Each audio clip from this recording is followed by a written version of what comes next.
Out here, the day calling is action-packed and the night is alive. Welcome to the Eastmans Predator Pros, the podcast dedicated to all things predator hunting, from coyotes and bobcats to coons and foxes and the folks who live for the call. I am Corey Groff, a lifelong hunter and outdoorsman, and every other week we'll break down the tactics, tips, and gear for your next hunt and the science behind the predators we pursue. This is the podcast for hunters who live for the call, the setup, and the shot.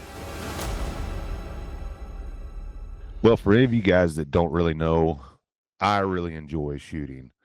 I'm a huge varmint rifle fan, and I've got all different kinds of rifles and platforms, calibers, and I've been shooting and loading the Hornady VMAX for years. The VMAX line of bullets, they're just perfect for varmints and predators with the accuracy and the expansion, that I'm looking for in a bullet at any range. So you guys head on over today, check them out at Hornady.com. All right, guys, welcome to Eastman's Predator Pros. I am your host, Corey Groff.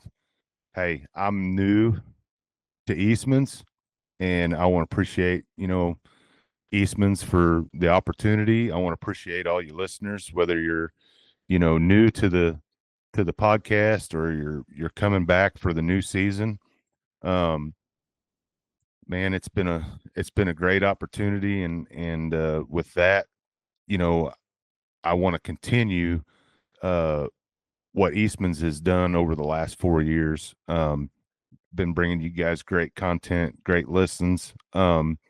So with episode 101, I'm going to be bringing you a pretty awesome guest. He's a predator hunting fool. He's got one of the longest running hunting shows as far as 100% predator ever on the Sportsman's Channel. This guy has been doing that on the Sportsman's Channel since like 2008 or 9. He's had the same platform. He's been filming since like 2003. He's a family man. He's a firefighter, and he's just an absolute hunting fool.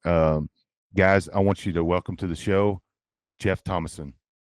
All right, guys, I'm here today with Jeff Thomason from Predator's Pursuit, and Jeff, he's taking some good time out of his day to help us out on this podcast and let us know more about Predator Pursuit.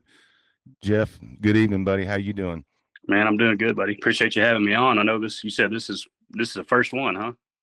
This is the first one for me. It's Eastman's Predator Pros 100, but Jeff Nimnich, I took it over from him, and he put in actually, I guess it's episode 101. So he did 100 episodes, and hopefully I can get 100 after him, and maybe more. But yeah, it's my first one, and congratulations. That's a big deal, man. That's pretty big. I appreciate that, Jeff. I appreciate that. Let's see, Jeff. Gosh, I met you, I don't know, it's probably been like 2010 or 11, and it's probably the first and only time that I ever met you. But I followed you, through Predator Pursuit all through the years. Got a lot of respect for you, and what I like about you and Predator Pursuit is, you're pretty versatile when it comes to predator hunting. You're not just like, just one thing coyote or one thing fox. You're all over the place. And once you give the audience a little bit about yourself, where you're from, how you do it, and we'll just go from there. Yeah. So I'm here in Texas, and gosh, I've been doing Predator Pursuit. Started back in I think it was 2003, maybe, back in the old DVD days, whenever we used to record DVDs. And wow, did 4 DVDs back then. And then it kind of got to that point where DVDs were kind of a dying breed, I guess you could say. And right, it was deals that, go TV or go home kind of a thing. And it was a scary jump back then, because it's a lot of money, to get in this game and do TV. So it was a pretty big roll of the dice, to be honest with you. But man, we just kept my head down and kept going, and we made it work. And I guess I've done, I know, 14, maybe 15 seasons of Predator Pursuit on Sportsman Channel now. So that's pretty cool. I guess, man, it's going by really fast, to be honest with you. But like I said, that's a long time. It is. And, I like to do, like you said, I kind of like to do a little bit of everything. I didn't want to be a show that just did like strictly day hunting or strictly night hunting for coyotes, whatever, because there's so much more out there. And I enjoy traveling. I like going all over the place. We'll do day hunts, thermal, spotlight, alligators, bears, Africa, sharks, anything we consider a predator. But obviously my bread and butter has always been coyotes, bobcats, and fox. Right. 2003, man, that is a long time in this game. And then, so you start, like, when you went to actual TV, what year did you say that was? Probably I did 4 DVDs, one a year. So somewhere around 2008-ish. I'd be lying to you, but somewhere in that area. Yeah. Wow. That's a very long time. So before Predator Pursuit, like, I don't, you and I feel like we're probably in about the same age group, but before Predator Pursuit, like, what, I know, like, my background, has always come from some type of hunting, whether it was, deer hunting or squirrel hunting, turkey hunting. Did you kind of come from the same kind of background and then just start taking over with predators? Yeah, just, like any redneck Texas kid, we just did a little bit of everything, ducks and deer and whatever. But for some reason, calling coyotes, I had a couple that actually came in, which I still can't believe it worked like it did. But when it happened, it was just one of those things that, man, it's like flipping a switch. And once it happens, you're hooked. Oh, yeah. And that's exactly what happened with me. And kind of just a natural progression. I kind of got a little better at it. And back then there wasn't a whole lot of videos or TV shows to watch and not a lot of people to learn from. And it was just kind of trial and error. And I mean, obviously there was a lot of errors, Oh yeah. I, kept it going. And it got to the point where I was just telling everybody about it. And it didn't seem like they were understanding how much fun it was and how addictive. And I was like, man, I need to take a video camera and video this and show these people. And it's exactly what I did, man. I just started doing that, and it just kind of snowballed from there. And I never intended to have a TV show or anything like that. It just kind of happened. Right. So that whole concept, it just was overnight. So how did the name Predator Pursuit it just kind of one of them things, just sitting around with some guys and was like, it's called Predator Pursuit. Yeah. Driving down the road and just trying to come up with a cool name. And back in the old days, the DVD was called Texas Predator Pursuit because we did everything in Texas. And then, like I said, it just started, this was back Predator Masters. You remember the Predator Masters forums? Oh, yeah. Big that was. And, they had their conventions and stuff in New Mexico, and we would go to that. And it just kind of made sense to kind of drop the Texas name. And then it became just, like I said, Mexico, Australia, Canada, Africa, just and all over the U.S. So we dropped the Texas, and now it's just Predator Pursuit. That's pretty awesome. So was you always a night hunter, even like back in the early days? Yeah. And back then, once again, I'm aging myself here, but there was really nothing video wise for night hunters. And it was still back in the old days of running the red light. You had to have a red light, you scan your light around and turn it off. And like I said, there was nobody really to learn from, and we didn't know any better. We were learning as we went too, and started filming and trying to video these night hunts with a red light. It just, man, it wasn't very good. It was hard to get good footage with that red light. I mean, a camera's only as good as it, the light that you're putting out of it, and a lot of times it was just shining eyes, or you might get lucky and see an outline of a coyote, and it just wasn't very good. And I went on a trip out to West Texas with a gentleman that I still hunt with named Skeet Jones, and he would run a white light, just a 1,000,000 candle power Q beam. And I thought, man, there is no way we are going to kill a coyote with this spotlight. And the second night, I think we went out and I think we killed, it was like 11 coyotes and 7 fox. And we Wow. actually got some seriously pretty good footage for what was happening. And it was like a light bulb clicked. It's like, man, we can do this, and we figured it out and just evolved from there. And the night hunting stuff started. And as far as I know, that was pretty well the only night hunting videos that were out there. And like I said, we were just kind of learning as we went, trying to figure it out. Right. So with the with how thermals have come along, do you still use lights I do. With a thermal setup? Man, it's a good question. And I feel like a lot of it has to do with kind of the area, the terrain that I'm hunting. A lot of that West Texas stuff can be pretty scrub brush. A lot of, can be thick in areas. And with a thermal, a lot of times you tend to scan pretty slow.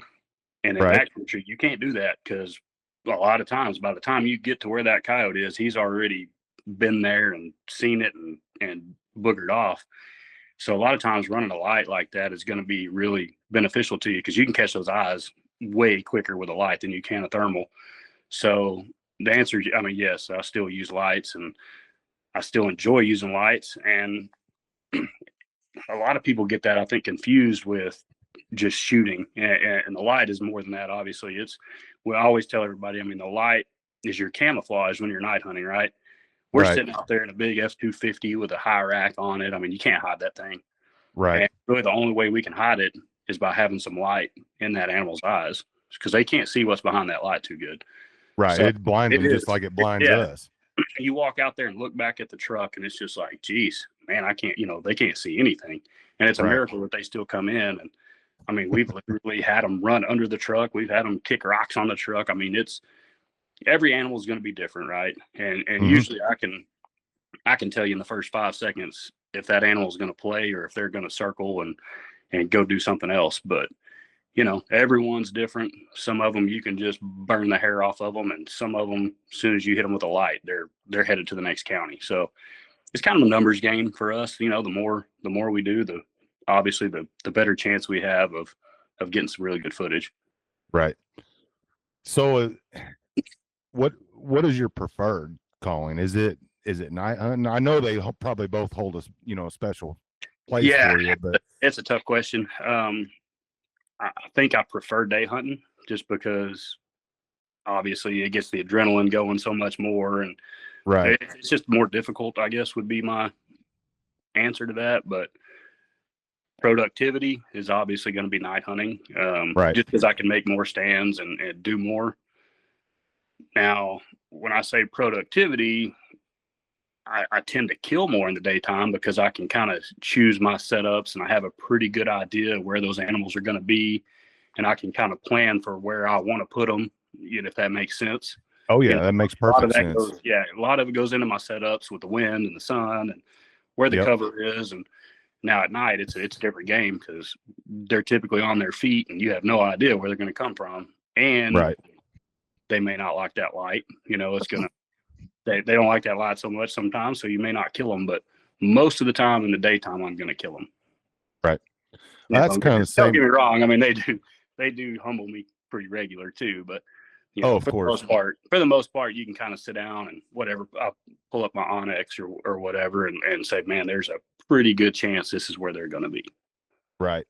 That's kind of the same way for me. Like here in my home state of Missouri, we just got a night season like 4 or 5 years ago, maybe. And it started out with just like an 8-week season. They went ahead and allowed everything, lights, thermals, everything. And my only experience, with night hunting before then is I'd go to Texas. I'd go to South Texas and I'd hunt quite a bit. I got some family down there. All your bobcat pictures, you used to come down there and wear the cats out. Yeah, I know. I need to do that. I ain't been down there in a long time. And man, and I haven't hunted all over Texas like you have, obviously, but there's something special about them South Texas cats, man. They're awesome. And I need to get back there and do that. But I love it. I love it down there, but it's really tough for me sometimes to film because it's so the thick. brush is so tall. Yeah.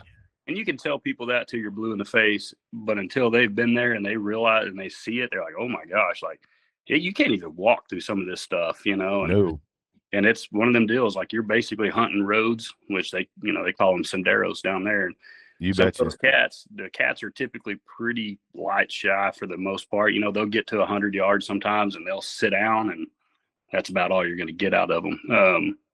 So it's tough for me to film down there. So I kind of tend to make my way further north, but I do love, because man, there's a lot of cats down there and they are fun to shoot. Yeah, there's a ton of cats down there, and that was my experience with it. It's very tough calling. Coyotes are almost impossible to call in that brush because they'll just cut down wind in that brush, and you'll just catch bits and pieces of them going through it, and the next thing you know, they're gone, and or they'll just pop right out and see you and poop, pop right back in. Which, I mean, you could kill them a lot of times, but obviously we're trying to get some video of them, and exactly, it's tough. So it's a tough one for me to go down there and put a show together sometimes. Oh, I'd say that's right. So yeah, for me, I don't have the experience like what you guys do, as far as the night hunting goes, but I run a lot of lights when I was down there, and here running thermal, I'd love to get back to kind of running some lights around here just for that same reason, maybe to keep them from seeing me, because here, you're basically hunting a pasture, or like a ridge top. So everything, you're elevated pretty much on everything around here. We got a lot of hills and hollers. So, but as far as, like day versus night, I don't really have anything against night, but it's just the uniqueness, right? Like I love being able to see the yellows of them coyotes' eyes when they're standing, 30, 40 yards. That's Sure. what gets me going, and you can't see that at night, not unless you're running white lights, like you guys, man. I kind of envy some of that from you guys, being able to see that at night. But so I'm sure that's probably transitioned a lot over the years with predator pursuit. You've gone from, using those type of lights to implementing thermal. So it's probably been kind of a change. Yeah. And like I said, I mean, I'll still run them both, and like, it depends on where I'm at, but I really do love running those lights, but those thermals, man, there's a game changer there. And especially with cats, like we've talked about how they're not real light friendly sometimes. And we've called in quite a few cats that with the lights, I've sit there, watched them come in, they've disappeared. And I'm like, he's gone. Yeah. Watching them through the thermal, and they have never left. They just sit right there and they'll turn around and look the other way, and but without that thermal, we'd have never known they were still there. It's pretty wild. Right. But there's definitely takeaways from both. But if you can run them both and get away with it, it's a pretty killer setup. I'd say that probably right. Yeah. So with predator pursuit going basically worldwide, I'm sure I know the answer to this question already just because it's your home state, but is there a certain state that you'd rather that you kind of gravitate to, that like when you get there, you're like, man, this is awesome? Man, it's West Texas, hands down. I mean, you can't. Yeah, I figured that's what you was going to say. Yeah, I mean, we've had people still don't believe it, but I mean, we've killed over 30 coyotes in 11 hours out there, and just wow, it's unreal. I mean, but then, I mean, it's like anywhere. It's had ups and downs. I mean, there's been years I've been out there and hunted all night and not killed a single coyote. Right. I don't know what it is, if there's drought or whatever it is affecting the coyotes, but obviously overall West Texas it's just unbelievable sometimes. But depends on what I'm going after too, like gray fox, man. I love shooting those little suckers, and down the hill country, you kill 10 or 15 sometimes pretty easy, and they're so aggressive, and they're just fun to hunt. But Australia, I mean, we went down there and just hammered the red fox down there. It was super easy down there, super fun. Jackals in Namibia, gosh, that was a pretty big undertaking, because this was it was the first time I ever got put on TV. As a matter of fact, Terry Denman from Mojo back in the day, he we had talked back and forth at some shows and whatnot, and told him about it, and he's like, man, I'd like to put that on the show. And I just thought that was the coolest thing ever. So absolutely, we went to a friend of mine over there in Namibia. I talked with him, and I said, have y'all ever done this? And he said, man, I've blown on a call 2 times and we killed 2 jackals. And I was like, good enough for me. You know what I mean? Yeah. We're doing it. Let's come over there and do it. And we went the wrong time of year. I mean, it was like summertime over there, but still, I mean, we were killing. I think we killed 6 to 10 every night, pretty much. Running a white light and just hunting out of the back of a truck. We didn't have any real good setups or anything like that. It was just Right. redneck, get what we could, filming basically off of a tripod in the back of a truck. But it worked out. It was really cool. And like I said, Terry put us on TV with it, and it was just cool. And I've been back a few times since doing that, and it's a fun trip. Ultimately, they're just like coyote, aren't they? They are. They're real similar. I would say they're probably 25 pounds on average. They're not super big. Right. They howl and they talk a lot like coyotes, but they sound different, obviously. But they do Right. a lot of vocals. Shoot, I remember once.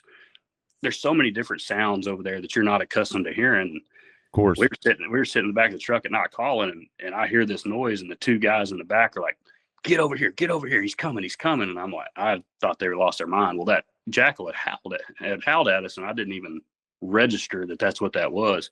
And sure enough, as soon as I got to my spot and got my gun up on the rail, here he comes. Him running right in. They knew exactly what it was, but it's just something you're not used to hearing. But exactly.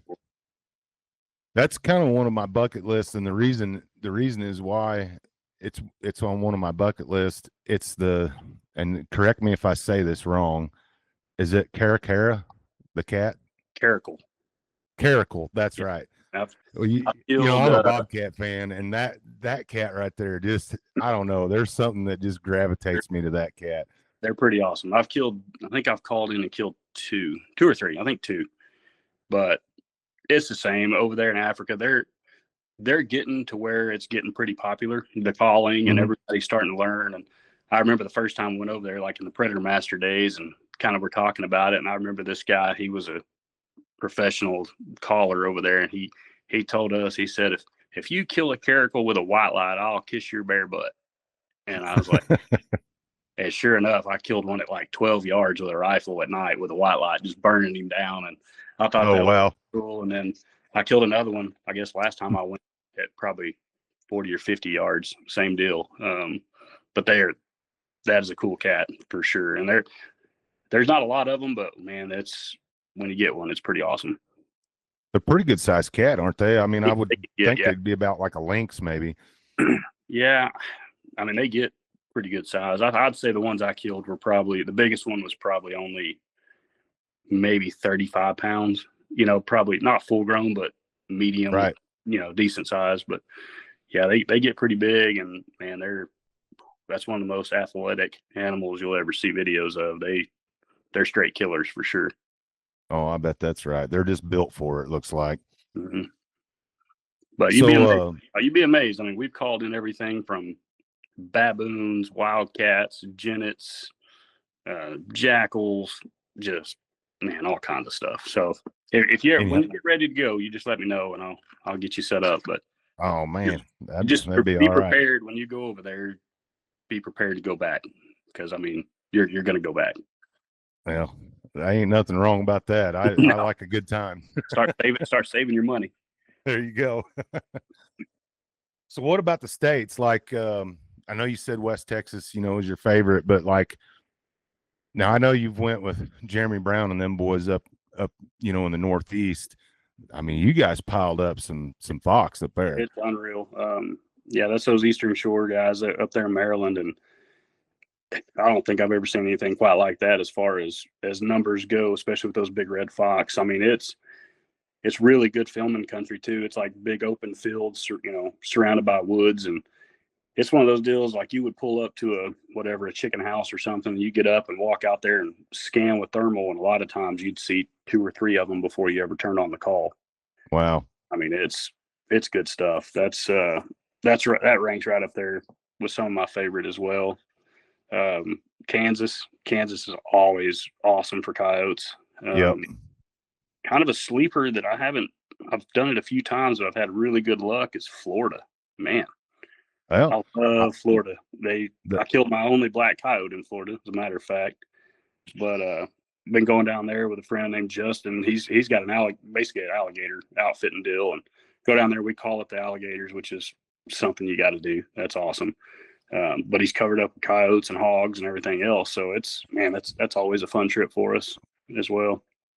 Yeah, I've always noticed, in the Fox Pro library, they got those alligator calls, and I think, I know I've watched it on Predator Pursuit. I've watched it on Fur Takers. I think they had it one time down there. That's pretty neat. And I believe you're right. I've never been to Florida, but Florida, man, there's some killers down there. You kill a Yep. lot of coyotes. Yep, there is. And it's just one of those sleepers, that you don't hear a lot about, but they've got them for sure. And this is probably one thing that nobody ever thought they'd hear on this show, but when it comes to predators, you don't have no limits.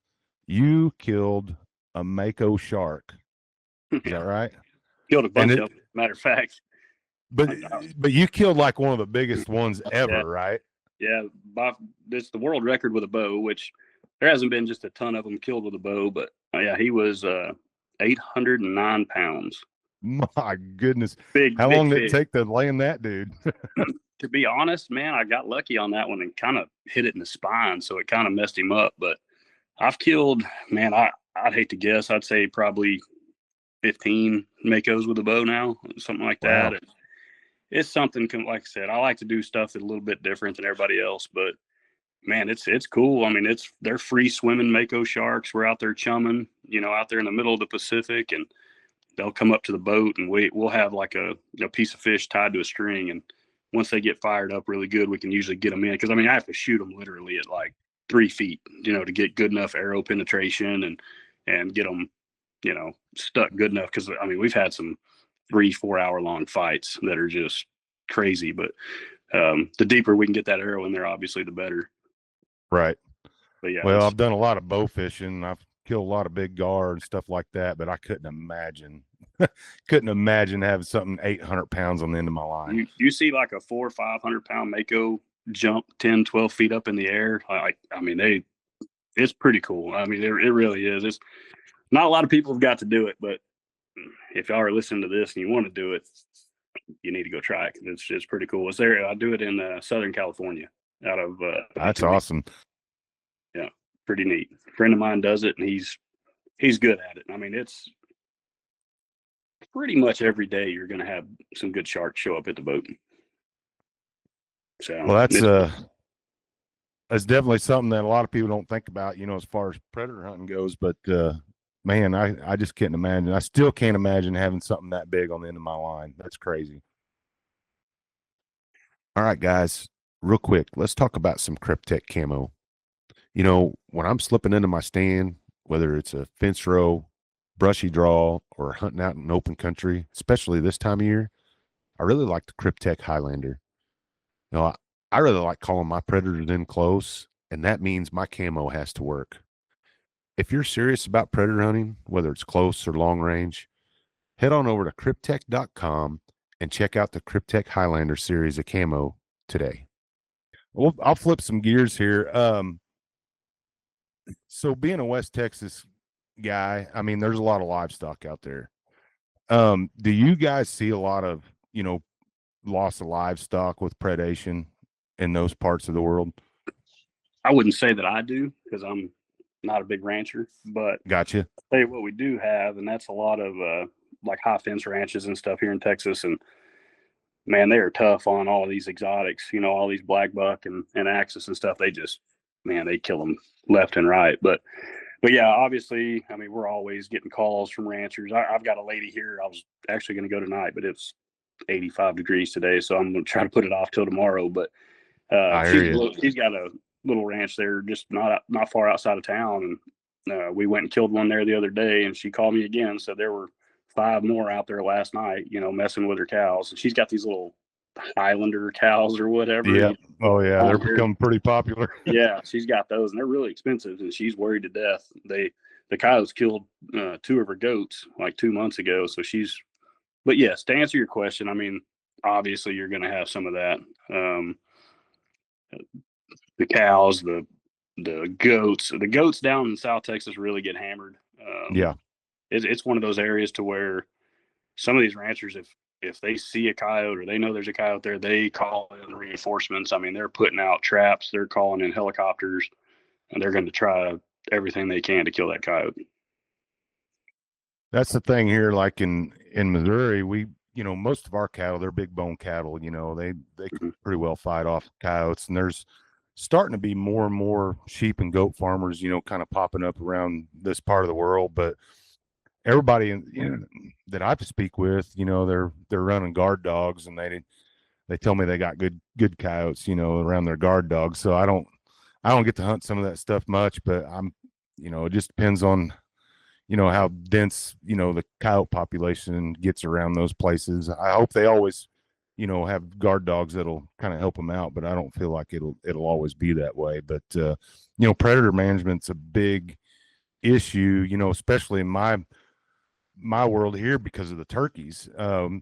We really took a hit over the last several years since the fur market and stuff's been down there. Here, there's always been historically, a lot of like running dogs for coon. So everybody and their brother around here had coon hounds and stuff, and that sport's just kind of going away a little bit. There's still people that do it, but since the fur market's not there, it's just really, that's just been lacking. And we've got coons out the wazoo, and Missouri's trying to do a little bit better job about that. They've actually lengthened the season, on coons into the summertime, so it's kind of helped a little bit.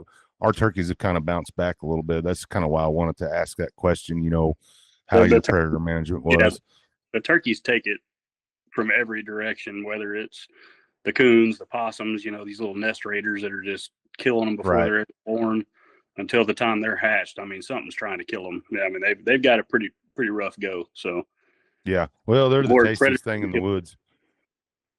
Yeah, they're the tastiest thing in the woods, and that's what everybody wants a piece of them, I guess. They're easy to catch, apparently. So yeah, they take a whooping. One of the things I like about Predator Pursuit, man, and I enjoy watching your guys' Instagram. You guys put out some awesome content. I mean, I watched the video the other day. It was kind of that real brindle looking coyote. Oh yeah, that was an awesome video. That was a cool coyote, and I mean, obviously, I got to give a shout out. I've got some really good camera guys that have been with me for the last 15 years or better, and man, that's what they do. I mean, they film and produce and edit my show, and I mean, countless hours, on the road filming. And I mean, obviously, I'm just a hired gun. You know what I mean? I set up and do what I do, but they're the ones that are getting it on video, and they do a great job. And I've got another guy that his name's Colton. He handles like my social media and just all my business management stuff. I mean, that's another big job, but it takes a team to really do your social media, travel, do the TV show, work with sponsors. I mean, it's a big undertaking, and it takes a team. And I've got a pretty good crew that, like I said, they've been awesome for the last, I think this is 14 or 15 seasons. So that says a lot about them hanging out and being a part of it for that long. But yeah, I've just got a good crew. Can't say enough about them. Well, that's awesome. I had no idea you had such an operation going there. I didn't know how busy Jeff Thomason really was. I didn't know if you like did all that, so it's interesting to know. I don't know if I'm coming or going sometimes, but I do. I've got a couple other jobs. I've been a full-time career fireman now for 26 years. So I knew that. Yeah. So I've been a fireman. Got another company out in West Texas that we do out in the oil field, and got the TV show. And like I told you before we got on here, I've got a 7-year-old and a 4-year-old and a wife. And so, yeah, I'm a busy guy. So busy guy. The way they, take over those roles and keep it going. I mean, that helps a ton for me, just having that free time. And I'm not a button pusher, man. I can't do the video editing. I used to help do all that back in the old days. And I just, you have to be more of a artistic minded type guy to do that kind of deal. And I'm not that. I'm not built that way. I don't have the patience to sit there in front of a computer. And right. Shout out to those guys that can, because it's tough. And I get that question asked a lot, because I do all my own editing. And well, you can look on my YouTube. It's been probably 8 months since I had a video. It gets monotonous, trying to be creative and do something different than you did in the last episode or whatever. And that's one of the things I struggle with. And I'm all self-taught. I've sure. I don't have any prior background to me buying a camera and sitting down and trying to do it myself. And Yeah, that's you know, literally how most of us get started. And just part way through, everybody always says focus on what you're good at, and I'm not good at that. And luckily, I've got some people that are, because there's no way I could get that done. yeah. Well, that's good to know because, like I said, I had a guy ask me here a couple of weeks ago, ask me about editing, and he was wanting to know how big of a pain in the butt it was. And I'm like, well, I said the same thing. It depends on how, creative you can be. That's the biggest thing, is trying to just come up with new concept every time you sit down to try to edit one. And the kid, he's a killer. He's gonna, like, if he gets into filming, he's gonna be good at it. He calls in a lot of stuff, and I think he does some work in Alaska, so he does some big game hunting up there. And so it's always nice to know what, how people like yourself, how you kind of juggled that over the years. And you know honestly, Jeff, like, all these years of filming, what keeps you motivated to keep, going and filming? Good question. I mean, it's just something I love to do, to be honest with you. I mean, I love doing it. Always trying to get a little bit better at it. Trying to come up with new things. Like I said, I don't want to be the one trick pony. You know what I mean? I don't want to just Right.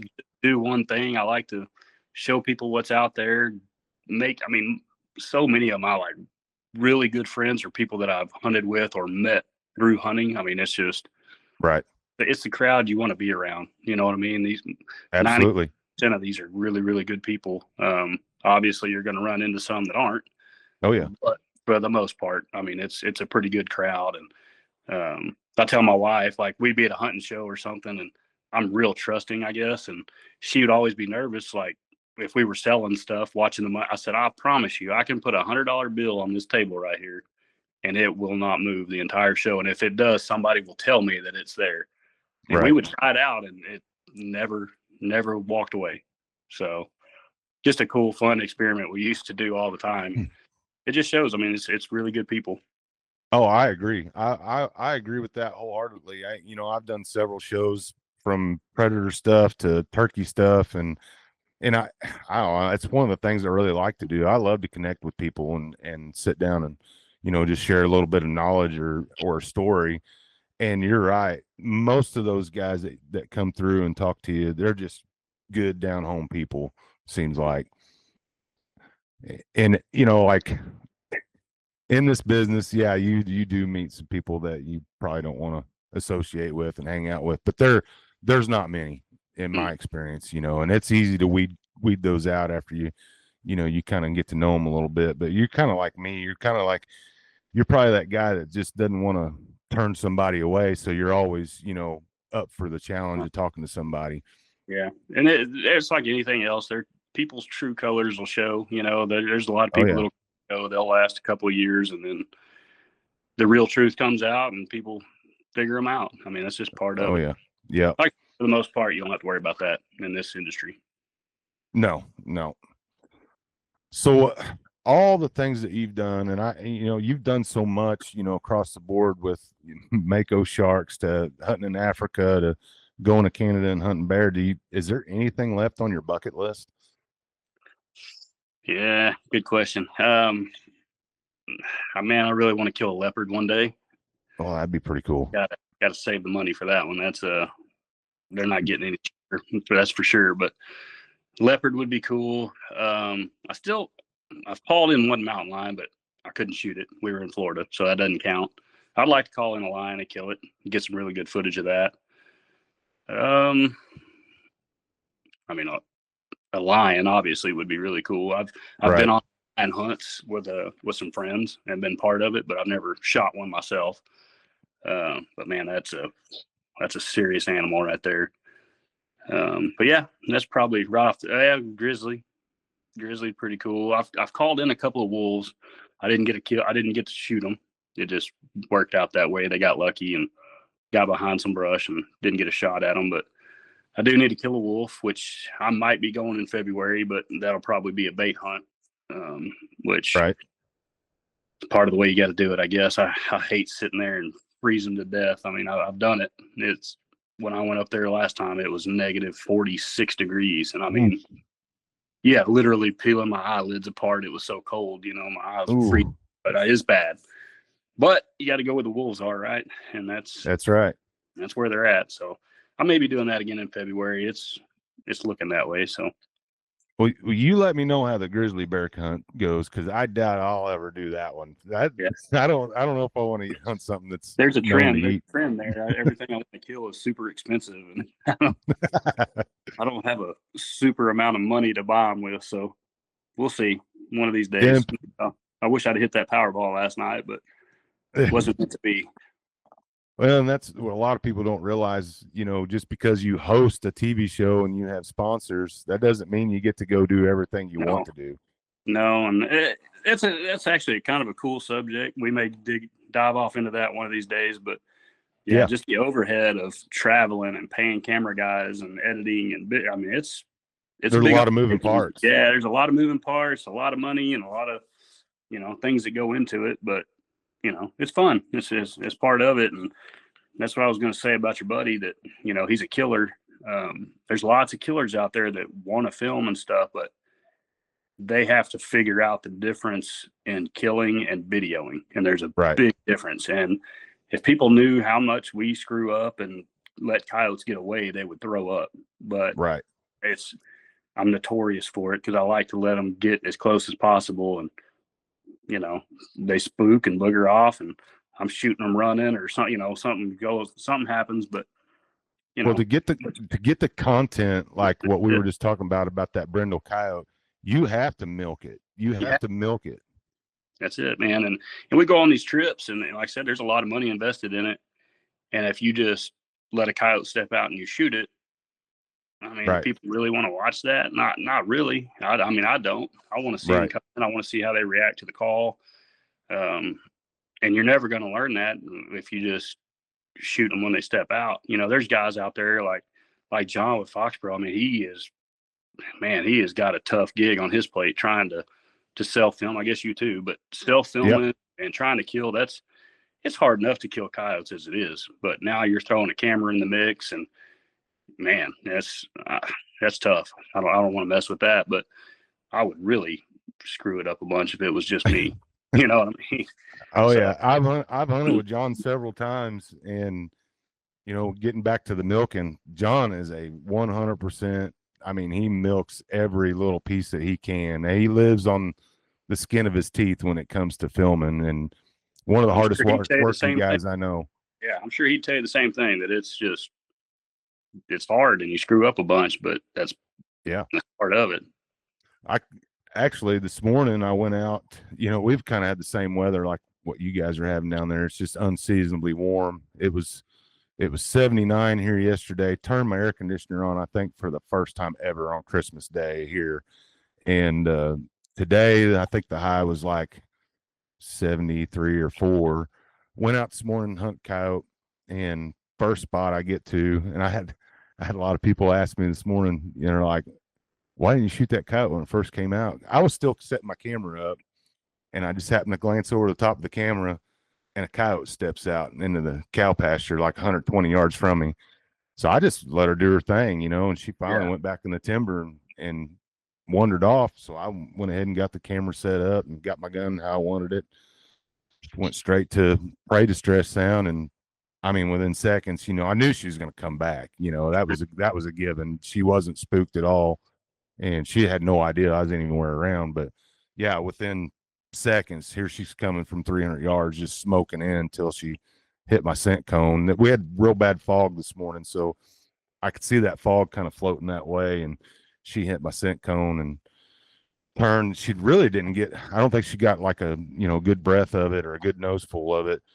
I tried wolfing at her. She just kept looking over her back each way, running, and I finally just had to shoot her, you know, on the run. It wasn't real good footage, but it was footage, so they can't all be perfect. But just like you saying, you know, that's just part of the game. Yeah, it is. And I don't know, man. Like we were talking before we got on here, but like YouTube, like I haven't had a big presence on YouTube. Just I got a real sour taste in my mouth with YouTube back in the day because, man, they were canceling and kicking you off and this and that. And it's like, man, I don't have the time or money to invest in this and just get kicked out. And Right. so luckily, I mean, I think I'm going to start, we're hitting it a little harder now, put it that way. I'm going to start really hammering YouTube. And I know it's kind of, TV is still big, but YouTube is coming on strong. And, you know, Right. we all have presence on there, and I'm hoping the more of us that are on there, the harder it's going to be for them to kick us off, you know? Absolutely. You guys keep putting content on there. That's even better for all of us. Yeah. And takes Jeff's advice on that, guys. If you got a YouTube channel and you want to put some stuff up, put it up there, make it clean though. You know, that's what gets a lot of people in trouble. They don't want to see a coyote that's half dead, you know, people walking up to it and stuff like that. So keep it clean and, you know, just kind of be an ambassador of the sport, right? I mean, that's, you know, we got to take care of ourselves. Yeah, that stuff happens, but we don't need to put that out there for people to look at and get us all in a bind. But yeah, keep it clean, keep it professional. And I think a lot of people, man, they really like to learn and be, you know, stuff for us to be informative and teach things. And so that's going to be one of the bigger platforms. I mean, it's growing like crazy. So we're going to start hitting that a little harder as well. Well, good deal. I can't wait to see it on there. You know, streaming is just the way the world's probably going right now. Jeff, I got one more question. It's kind of an unorthodox question before I let you get off of here tonight. We've been on here for probably close to an hour, but you know, a lot of people ask, you know, like, man, what's been the highlight, you know, of what you do? So my question is like, and it, you know, I don't want like one of the worst things that's ever happened to you out, but what is something that's unique that just completely went south, you know, on a hunt for you? Just something that, you know, like I said, you know, most people are like, oh yeah, I called in a black coyote when I was down in Florida. You know, that's been one of my highlights, you know, of my years filming. But let's take it the other way. What's probably one of the, like, just a blooper or a wreck, you know, that happened? Man, I've had quite a few, obviously, over the years. One thing comes to mind. I did a mountain lion hunt there in Utah, and my God, it nearly killed me. Like, legitimately, pretty sure I had hypothermia. My fingertips I had frostbite. Oh, wow. Fingertips. It was bad. I mean, it's not like I was super out of shape or anything. It was just where this lion ended up was at the top of the steepest, nastiest stuff you could imagine. And me and my camera guy are trying to get up this mountain, and we would take 3 steps up and slide back down 4. Go up 4 steps, come back. Like, we just could not. It was really crazy because those Utah guys, man, they could just walk right up it like a goat. Right. And it didn't bother them. And man, I don't know what it was. But that one was bad. To be honest with you, I only remember about half of that hunt. But that's how bad it was. I was soaking wet. I mean, it took me a couple of hours of going up that mountain before we got to him. So obviously being soaking wet from sliding down the snow. And when I say steep, I'm talking about I'm looking down behind me to figure out which tree limb I'm going to grab when I fall, because I know it's coming. Like, there's no doubt. And I'm reaching up, grabbing limbs, trying to pull myself. Like, it was bad. I had nightmares that night, to be honest with you. Like, it was really bad. And even after we killed that lion, I kind of hate it because, man, I forgot a lot of it. Like, I was on the verge of some bad stuff happening. And once we got him killed and he jumped and rolled down the mountain, we literally had to start a fire right there just to get. I was shaking uncontrollably. Like, it was bad. It was a mess. Oh yeah, it was serious, wasn't it? Yeah, it was serious. That outfitter, he was looking at me. He's like, "Are you okay, man?" I was like, "I don't think so." You know, I don't think I am, to be honest with you. And I don't want to sound like a sissy, but that one was bad. You know, when hypothermia starts setting in, I don't care how tough you are. That stuff, it's, you know, I've never had it to a full extent like that, but I've had it. And I couldn't imagine. Bad. I remember, I mean, we pulled up and you could hear those dogs at the top, and I looked up that mountain like that, and I looked at him and I said, "Are you sure we can get up there?" And he's like, "Oh yeah, we can do this." And he could. We wasn't joking, boy. He went straight up there like it wasn't nothing. But boy, me and Coach, we had hell with it, man. And I mean, we ended up finally getting it done, but That was a bad one. But Well, yeah, that's a pretty good story. I've got lots of bad stories. I don't know. We have to save some of those for Let's save some. bad outfitters, bad just run-ins with game wardens that weren't my fault. That we wasn't doing anything wrong, thank God. But just craziness. But yeah, maybe we'll just dedicate a whole show to it sometime.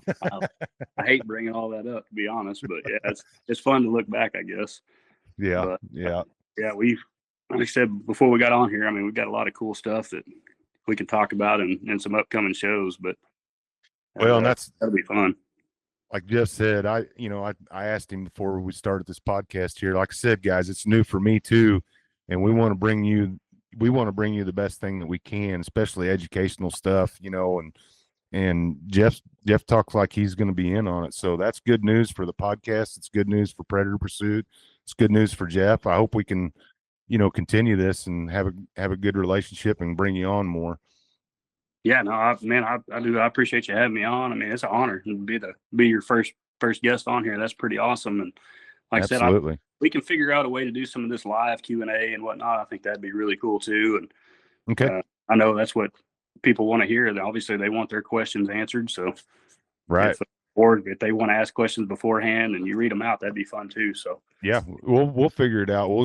Maybe we can split it up a little bit. Maybe we can do something, maybe not like an hour long or something, as far as a live stream or something. And then maybe just stick to, maybe just having a whole episode just dedicated to questions that they send in or something. But Jeff, I really, really appreciate you spending your Friday night with me tonight. And just so everybody knows, this is the day after Christmas. So I know this guy's busy, with all the stuff he's got going on. So really, really appreciate you.